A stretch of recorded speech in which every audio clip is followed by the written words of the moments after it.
자, 오늘 21장에서 25장을 읽음으로 인해서 열왕기 상하가 끝났습니다. 읽은 내용을 잠깐 짧게 요약을 해드리면 21장에는 므낫세 왕, 즉 히스기야 왕의 아들이죠. 히스기야 왕이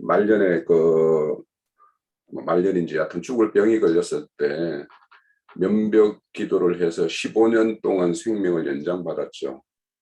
그때 낳은 아가 그 사이에 낳은 아들이 므낫세예요.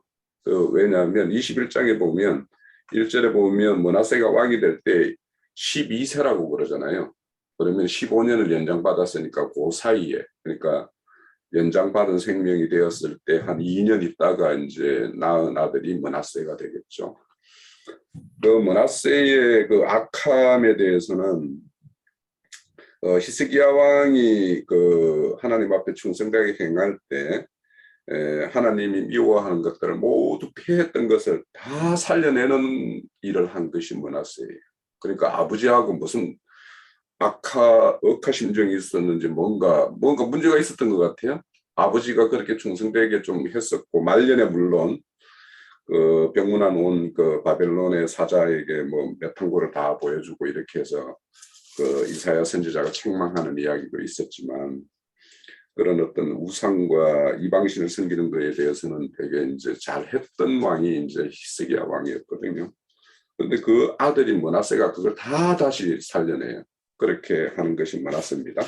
그래서 므낫세 왕에 의해서 남유다가 결국에는 멸망을 받아요. 그거를 보면 23장 26절에 한번 보면,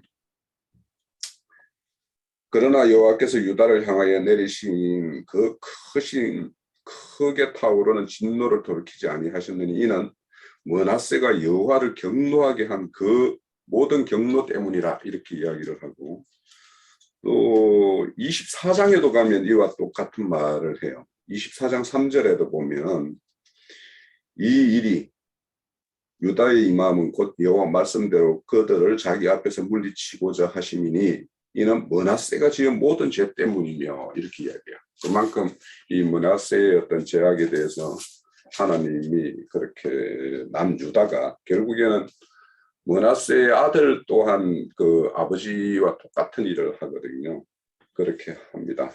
근데 이 악한 왕이 12살에 취임을 해가지고 55년이나 이제 다스렸으니까, 이 짓을 하면서.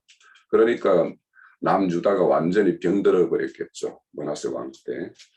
그리고 그 아들 아몬도 그렇게 아버지와 똑같은 일을 행하다가 2년 만에 신복들에게 이렇게 죽임을 당해서 이제 죽임을 당합니다.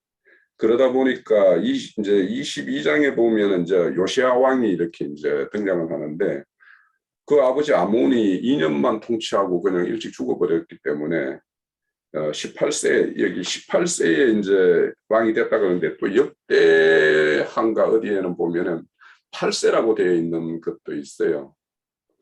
그런데 이제 18세라고 보더라도 이제 55년 통치 기간에, 그런데 그 할아버지의 그 악함, 정조 할아버지의 또 어떤 선함, 자기 아버지 암몬의 악함, 이런 환경에서 요시야 왕 같은 이런 선왕이 나왔다라는 게 또 한편 하나님의 어떤 그런 놀라움이죠. 근데 요아스 왕 같은 경우는 열왕기상 13장에 이미 예언이 되어 있었어요. 그는 왕이, 그게 그 당시에 뭐냐, 남북이 이렇게 나눠져 가지고 북 여로보암이 베델과 단에다가 이제 금송아지를 이렇게 지었을 때, 그 젊은 유다에선 젊은 선지자가 이렇게 북쪽에 가가지고 이렇게 하다가 늙은 선지자에게 게임에 빠져가지고 이렇게 완전히 망하는 케이스를 우리가 봐왔죠. 그 당시에. 그때 13장에 이렇게 참 베델을 이렇게 응징할, 그들을 일소할 그런 다윗의 후손에게 올 한 왕이 있다. 그것이 요시야 왕이라고 이렇게 13장에 보면, 열왕기상 13장에는 이렇게 예언이 되어 있었습니다.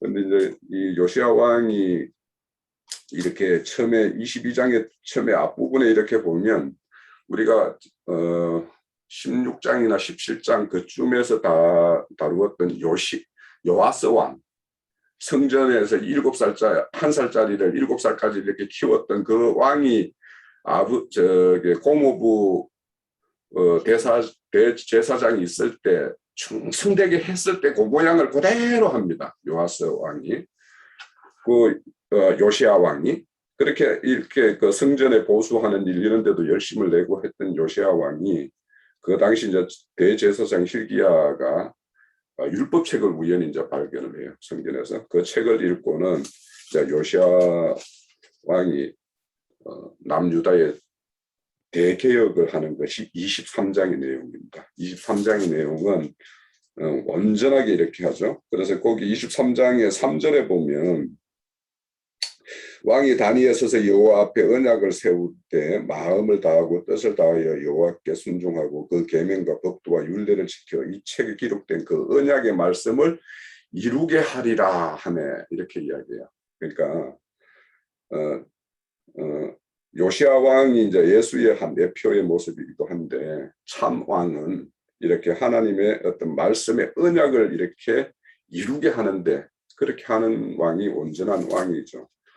그래서 요시야 왕의 어떤 실제가 이제 예수님이 이 땅에 오셔서 온전히 이루었던 일인데 그렇게 요시야 왕이 충성되게 그렇게 개혁을 합니다. 그게 23장의 긴 내용이죠. 그리고 24장에 보면 이제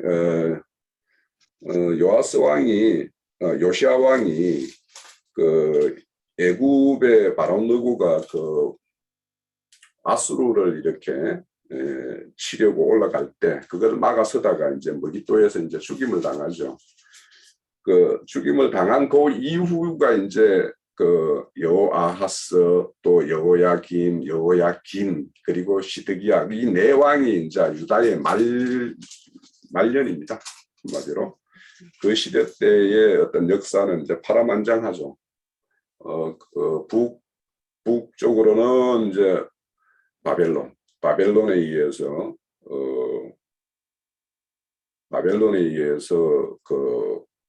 또 이렇게 침해를 받고 남쪽에서는 애굽의 어떤 침해를 받고 그러다 보니까 그 중간에 있던 그 남유다는 내부적으로 정치적으로는 친바벨론파, 친애굽파가 나눠져 가지고 막 서로 이렇게 여기 붙었다 저기 붙었다 이러다가 이제 나라가 굉장히 정치적으로도 이제 혼란스러웠던 것을 이렇게 기록하고 있고 그런 것들이 24장에서 25장까지 이렇게 쭉 기록이 되어 있는데 24장, 25장의 내용은 에레미야 선지서를 읽으면 이제 실질적으로 이 시대 때의 어떤 있던 일들을 가장 잘 설명하고 있는 것이 에레미야 선지자죠.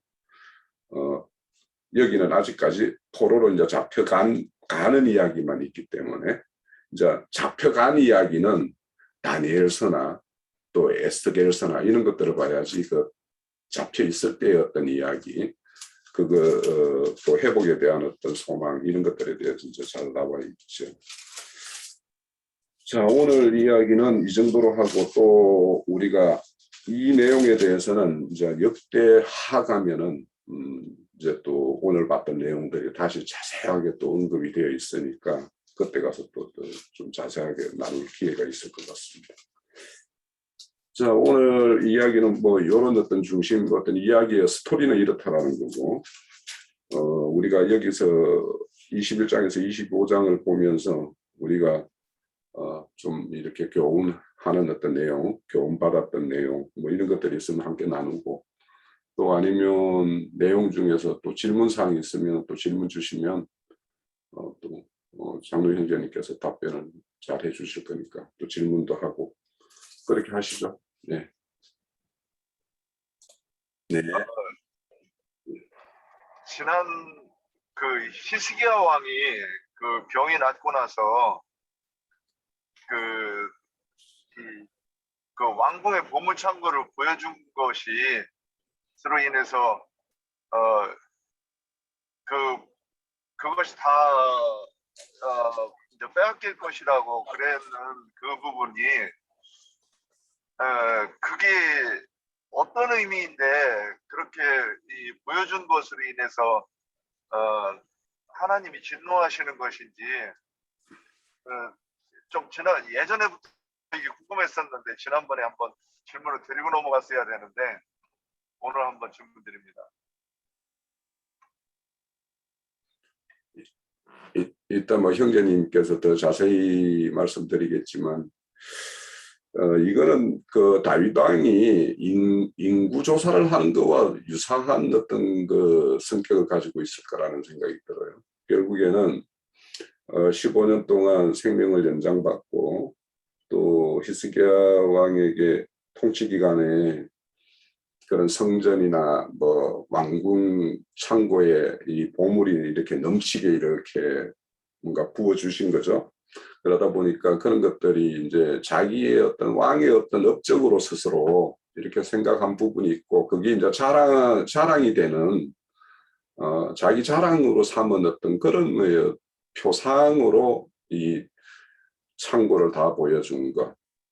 또 어째 보면 이제 바벨론과 그 바벨론이라는 거는 이제 우상의 어떤 그 민족인데 그들과의 어떤 통상을 하고자 하는 어떤 그런 것의 어떤 시작이 열리는 어떤 그런 차원에서 아마 그런 어떤 판단이 있었지 않았는가 저는 제 개인적으로는 그렇게 좀 생각을 하고 있어요. 아람의 압제를 받다가 선지자 이사야의 예언과 같이 그 하나님 앞에 이제 신실했기 때문에 그 아람의 압제로부터 벗어났고 아람이 이제 망하면서 그 아주 변방에서 바벨론이라고 하는 이제 신흥국이 일어나게 되는 그 시기 사람이기 때문에 당연히 히스기야가 영이 겸손하지 못했다는 것이 참 중요한 것 같아요. 그는 하나님 앞에 은혜를 입은 사람이요. 병도 고침받았고 생명 연장도 받았고 또 아람의 압제로부터도 벗어났고 그러니까 기고만장해진 거죠. 그래서 이제 이런 걸 히스기야를 통해서 우리가 배울 게 참 많아요. 유다의 몇 안 되는 선왕이었지만 그가 회개하고 돌이켰을 때는 하나님께서 그의 편에 함께 계셔서 그의 나라를 지켜주시고 보호해 주셨고 또 국력도 강성하게 해주셨어요. 그러니까 이제 사람이 그렇게 될 때가 굉장히 위험한 거거든요. 뭐가 잘 될 때가. 그런데 그때 마침 그 신흥국으로 인했던 바벨론이 아람과 맞서서 아람을 이길 수 있는 나라였던 남유다에 간첩을 이렇게 첩자를 보내는 거잖아요. 그런데 그 첩자를 신흥국인 바벨론을 우습게 여겼다는 뜻이겠죠. 그러니까 그 첩자에게 자기의 어떤 부요함이나 모든 것이 잘 돼가는 거 이런 것들을 자랑하고자 하는 마음이 있었던 거죠. 히스기야가. 그러니까 그 내탕고나 왕궁 있는 모든 보물고나 이런 것들을 다 열어서 보여줬다는 것은 너무 자만했다. 아람도 등이 대적했는데 뭐 지금은 전혀 세력을 갖지도 않았다고 볼 수 있는 신흥국인 바벨론 같은 건 뭐쯤이야 이 정도로 생각을 했다는 거죠. 이게 이제 하나님은 그것을 보실 때 너무 괘씸했던 거죠. 예.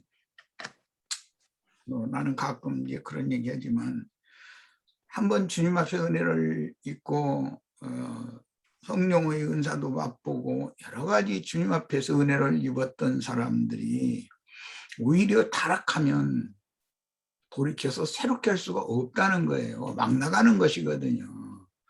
예, 이것은 나를 포함해서 우리 형제 자매님들도 자신의 인생 경영 또 교회 생활 모든 것에 이걸 적용을 해야 돼요. 그 히스기야의 죄가 얼마나 컸길래 하나님 보시기에 얼마나 괘씸했으면 그의 몸에서 므낫세라고 하는 가장 악한 왕이 태어나게 만들어 가지고 그 대를 잇게 만드셨겠어요. 그래가지고 므낫세의 죄 때문에 결국은 유다가 다윗에게는 대가 끊어지지 않게 해주겠다고 약속을 분명히 하셨거든요. 그런데도 하나님이 다윗과 맺은 약속을 뒤집어 버릴 정도로 막 경노하신 거죠. 너무 괘씸하다. 예. 그래서 우리는 인생사에서든 교회 생활에서든 인간적인 사회생활에서든 은혜를 원수로 갚는 짓을 절대 하면 안 된다고. 해반자가 된다는 것은 교만하기 때문에 그런 거거든요. 그러면 안 되는 일이에요.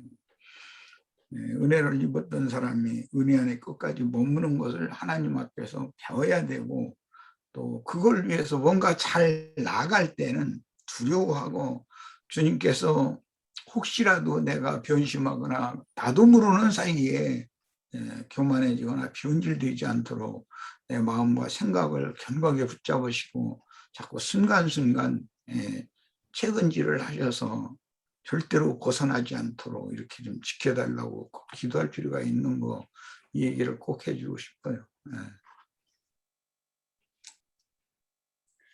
참 기왕 그 얘기를 했으니까 뭐 그 얘기만 하면 너무 비극적으로 끝나는 것 같아서, 그의 그 후손 중에 그 여호야긴 이야기는 참 중요해요.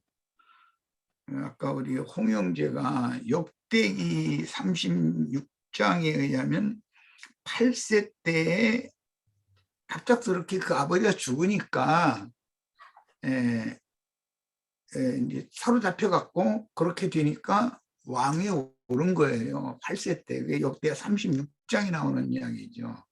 그런데 열왕기 편에서는 그가 18세 때 왕이 된 것처럼 이렇게 기록을 했어요. 이거 굉장히 중요한 내용입니다. 22장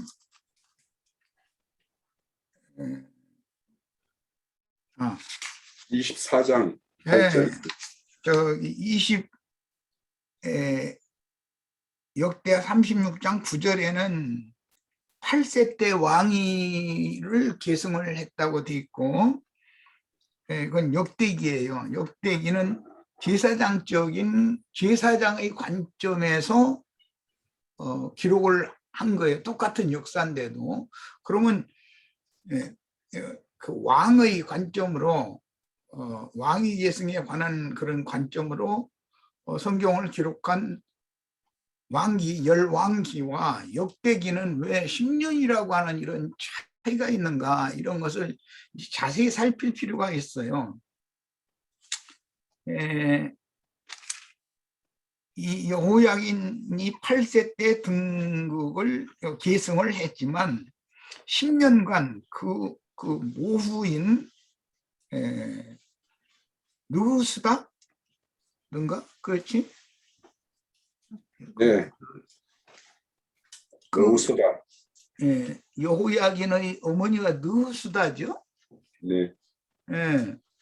그 몇 장에 나오는 말인가? 내가 지금 24장 8절에 나옵니다. 다음에니까 24장 8절이요. 24장 8절 이하에 거기를 좀 자세히 좀 다시 한번 우리 모두 읽어보시면서 이게 뭔 말인가를 한번 생각을 해보기로 하겠어요. 여호야긴이 왕이 될 때 나이가 18세라 그랬어요. 역대기에서는 8세라 그랬어요. 8살 때 왕위를 계승을 했어요. 그런데 열왕기에서는 18살 때에 왕이 된 걸로 이렇게 기록을 해요. 그러면 10년이라는 공백이 생기는 거예요. 자, 그 10년 동안 그러면 명색만 왕이고 실제는 그 어머니가 섭정을 했다는 뜻이에요. 자, 이제 읽어봅니다. 여호야긴이 왕이 될 때 나이가 여기서는 18세라 그랬어요. 그러니까 10년 동안 이 여호야긴은 독단적인 왕으로서의 모든 것을, 국가를 경영을 하는 입장이 아니었죠. 8살 먹은 것이 무엇을 알아서 나라를 경영하겠어요. 그러니까 그 부왕의 모후가 섭종을 하는 기간이 10년이나 됐다. 10년이 지났다 이 말이죠. 예루살렘에서 석 달간을 다스리고 나서 포로로 사로잡혀 가게 됐죠. 여호야긴이 18세에 정식 왕이 된 거예요. 섭종 왕이 아니고 8세 때부터 18세가 될 때까지 모후가 섭종을 했고 모후가 완전히 왕권을 넘겨줬어요. 그런데 석 달간 치리를 하고 나서 사로잡혀 가게 돼요. 그런데 이 여호야긴이 바벨론에서 긴 시간 동안 37년 사로잡혀 간 지 37년, 그게 25장 27절에 나오지. 그 기간 동안 바벨론에서 포로 생활을 해요. 그런데 그에게 머리를 들게 했다고 그랬고 그 여호야긴의 후손이 대를 잇게 돼요. 다윗 왕통이 사실은 끊어지지 않는 거죠. 하나님의 약속을 내 지금 말씀드리려고 그래요. 다윗과 약속한 말씀이 계속 왕통은 이어져야 되는 거잖아요. 왕통을 내 위를 이을 자가 끊어지지 않게 해주겠다는 하나님의 약속이니까. 그런데 실제는 므낫세의 히스기야의 아들 므낫세의 범죄가 하도 너무 괘씸하니까 그 아버지 히스기야 속에서 나온 아들이 므낫세예요. 그런데 그게 하나님이 너무 화가 나게 하셨다 있는 이 말이죠. 그러니까는 이 나라를 이렇게 유다 나라를 지금 바벨론에 의해서 멸망시켰다는 거예요. 그럼에도 여호야긴이라고 하는 이 왕을 8세 때 등극해서 18세 때 왕권을 잡았지만 석 달간 치리를 해본 그 여호야긴을 포로 생활에서 머리를 들게 만들고 그로 하여금 많은 자손을 낳게 만들어요. 이제 그래가지고 그 자손이 대를 이어서 바벨론 포로 70년, 암흑기 400년, 그 다음에 예수님에게까지 족보가 쭉 마태복음 이제 1장으로 이렇게 이어지니까 대를 이어가게 해줬다 이거예요. 하나님의 약속은 얼마나 신실한가 이걸 내가 꼭 말해주고 싶은 거예요.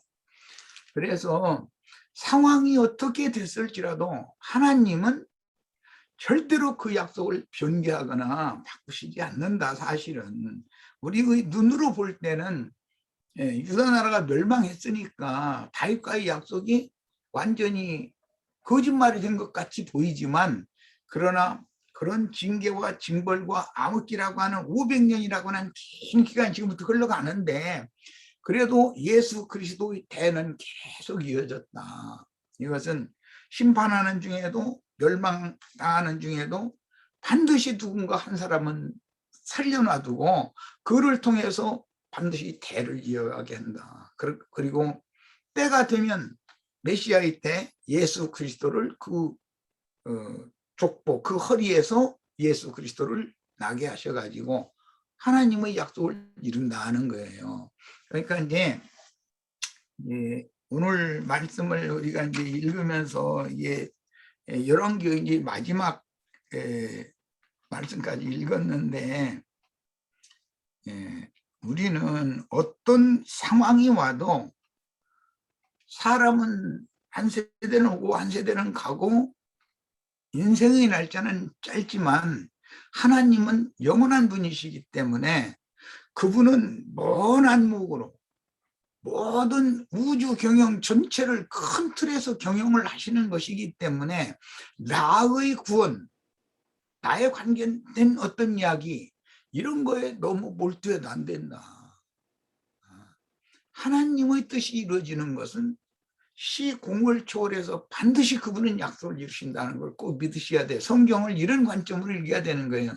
그래서 이제 그 개신교계에 보면은 속생명파라는 이제 그런 사람들이 많이 나요. 얼핏 들으면 굉장히 신령한 사람들인 것 같아요. 막 내가 뭐가 되고 뭐 해가지고 뭐 나는 뭐 점도 없고 흠도 없는 뭐가 막 되고 뭐 이런 것처럼 이렇게 자꾸 그러고 그러나 그 굉장히 위험한 거다. 히스기야와 똑같은 거다 그게. 사람은 주님 앞에서 끝까지 은혜 안에 머무는 것을 구해야 되는 것이지 내가 뭐가 되는 게 아니에요. 될 수도 없고 주님께서 나를 당신의 원대한 어떤 그 목적을 위하여 어떤 과정에 나라고 하는 한 세대를 이렇게 딱 집어넣은 거예요. 내 조상의 허리로부터 쭉 대가 이어져 와서 나라고 하는 대, 우리의 오늘의 신앙생활도 바로 그런 경점을 지나가는 중이거든요. 어쨌든 우리는 나 개인의 구원에만 목적을 둬서도 안 된다. 개인이 온전케 되는 것을 추구하는 것은 세상 사람이든 불교인이든 유교인이든 심지어 IS들까지도 다 개인의 그 온전함을 다 추구를 해요. 그건 육적인 옛사람이 뭔가 선하고 옳은 사람 되는 걸 추구하는 거예요. 그 속생명파예요. 그럼 굉장히 위험한 거다. 주님의 뜻이 이루어지는 것이 그렇게 중요해요. 그러면 하나님은 단체적인 구원을 항상 염두에 두고 있다는 거예요. 단체적으로 멸망을 시키거나 유다라고 하는 나라를 멸망시켜요. 유다라고 하는 나라를 멸망시키는 중에도 누군가 한 사람을 또 살려놔둬요. 그리고서 그 계보를 잇게 만들고 나서 예수 그리스도의 왕국에 들어가는 그분의 새 역사를 다시 시작하는 거예요. 이것을 구속사라고 그래요. 그러니까 우리 형제 자매님들이 제일 추구할 것은 뭐냐면 나 자신이 주님 앞에 신실한 사람이 되는 거 추구하는 거 참 잘하는 거예요. 그렇지만 교만해지면 안 되겠다.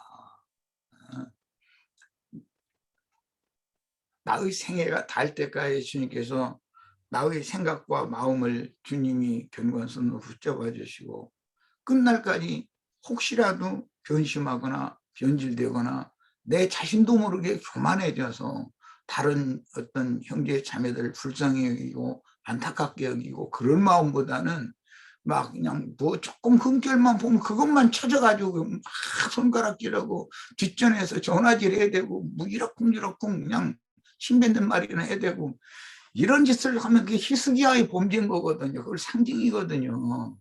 그러면 하나님은 그 것을 절대 좋게 하지 않는다. 은혜를 입혔던 사람이지만 그 대신 누구는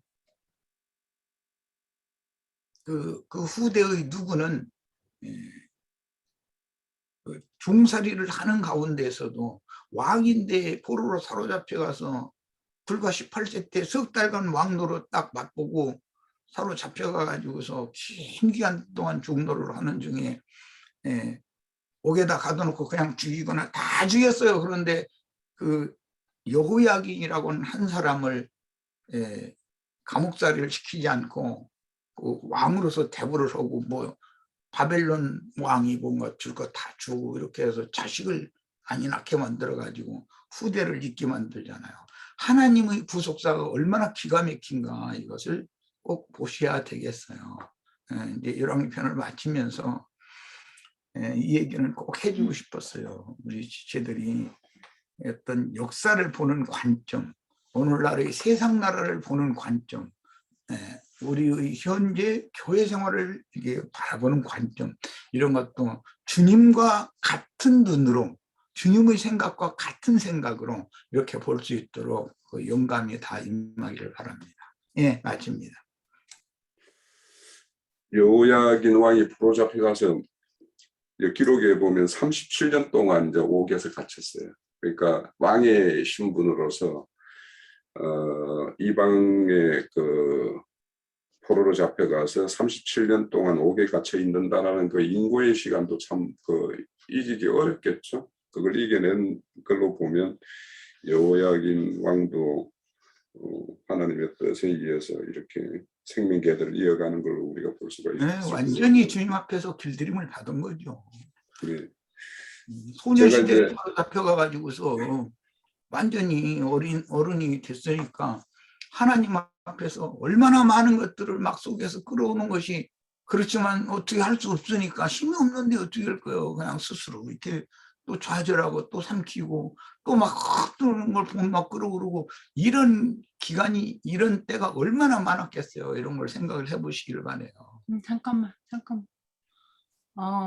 지금 이제 얘기를 듣는 중에 우리에게 적용하자면 우리가 받는 연단 과정을 통해서 주님의 뜻이 우리를 통해서 이루어지게 하시는 주님이 그 계획하심이 있다라는 게 더 확실하게 와닿네요.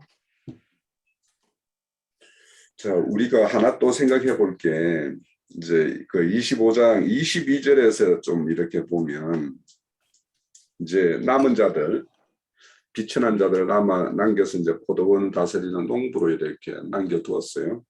남겨두었고 그들을 이렇게 다스리는 자로 그 달리아를 이렇게 뭐 거의 분봉왕 아니면은 총독 이런 결로 이제 이렇게 세웠죠. 그런데 그 23절에 보면 그가 지휘자로 이렇게 세웠을 때 그 여러 사람이 이렇게 합세를 해서 그 달리아를 죽여요. 예, 죽이고 또 그런데 그 죽일 때 보면 24절에 보면 그 달리아가 그들과 그들을 따르는 군사들에게 이렇게 자기를 찾아온 군사들에게 맹세하여 이르되 너희는 갈대아인을 섬기는 것을 두려워하지 말고 이렇게 말을 해요. 그러면 이게 이제 우리가 이제 순수 정치적인 어떤 문제로 보면 그 달리아는 바벨론에서 저기 남유다에 보낸 우리 일제시대 때 보면 총독과 같은 역할로 보내진 거예요. 겉으로 보면. 그런 거에 대해서 그런 자를 여기 여러 명이 일어나가지고 그를 죽이는 거는 대개 이제 오늘날 우리의 어떤 역사로 보면 독립군들과 똑같아요. 그러면 이제 이런 일을 이렇게 있었을 때 참 이런 것들을 우리가 어떻게 이제 판단을 해야 될까? 이제 이런 것이 분명히 이거는 독립운동을 해야 되고 저자는 우리의 어떤 그 식민 통치자로 이렇게 앞제비로 이렇게 내려와 있는데 그런 자들에 대해서 이제 어떻게 해야 될까? 이런 것들이 이제 사실 생각을 해볼 필요가 있죠. 우리 그 독립운동 시절에도 그 당시에 어떤 우리 그 믿는 자들이 거기에 많은 어떤 활동을 했다라는 뭐 기록도 있고 이런 걸로 보면 그래서 이런 것들이 우리의 어떤 현실 문제로 이렇게 와닿았을 때 참 어렵죠. 이 문제를 어떻게 해야 될지. 내가 독립가로서의 어떤 그 이치에서 서서 행해야 될지 아니면은 이 자를 하나님이 우리의 어떤 그 이런 아니자로서 보낸 자로서 그의 어떤 지시를 잘 따르는 것이 이제 마땅한지 참 그렇죠. 여기서 보면 이제 그 달랴가 죽음으로 인해 가지고 그 당시에 그 남유다에 있던 유력자들이 다 애국으로 도망을 가거든요. 사실 이 사건 때문에. 그래서 그 도망간 자들이 나중에 알렉산드리아 뭐 72번역본 이런 것들 번역 작업도 하고 나중에는 그렇게 하나님이 이제 그렇게 또 써요. 또 사람을 그렇게 쓰는 걸 보면 하나님의 뜻이 어디에 있는 것인가 참 헤아리기가 약간 좀 쉽지 않은 문제가 있는 것 같아요. 여러 문제는.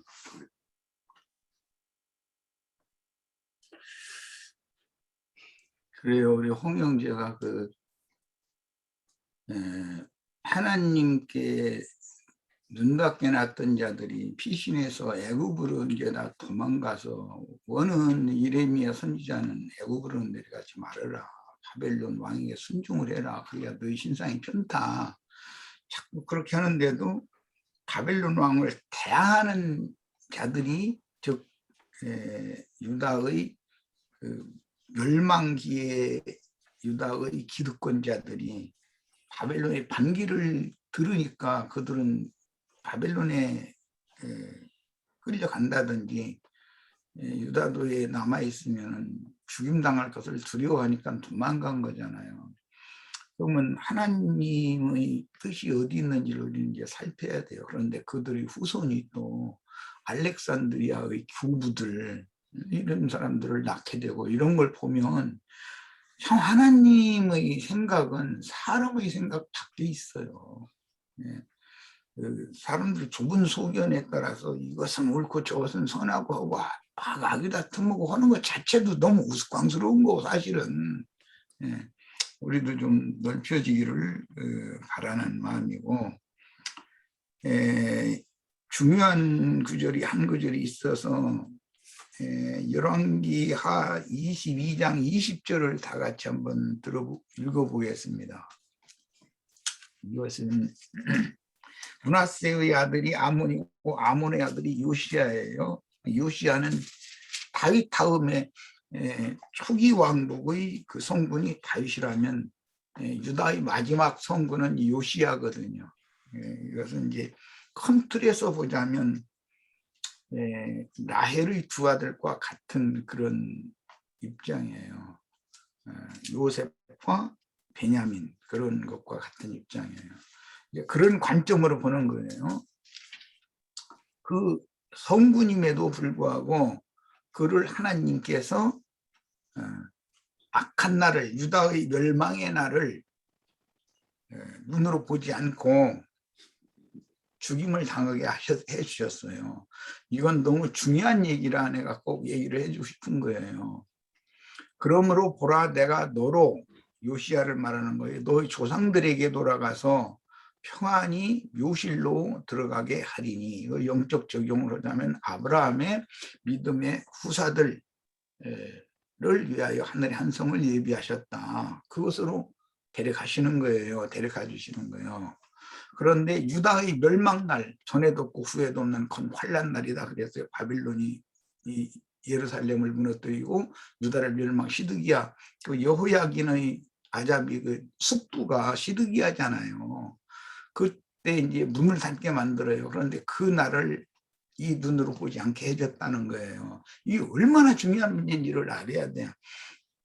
그래서 평안히 묘실로 들어가게 하리니 내가 이곳에 내리는 모든 재앙을, 이것은 므낫세 아몬으로 이어지는 그 범죄, 그러니까 괘씸해서 유다를 문을 닫게 만드는 건데, 그게 전에도 없고 후에도 없는 큰 환란의 날이라는 거예요. 이게 짐승 때거든요.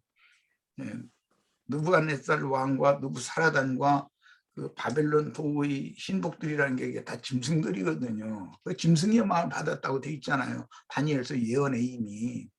자, 그런데 내가 이곳에 내리는 모든 재앙을 네 눈이 보지 못하리라 하셨느니라 그랬어요. 그래서 나는 우리 지체들한테는 항상 나는 그 짐승의 때 마지막 날을 보고 싶지는 않다.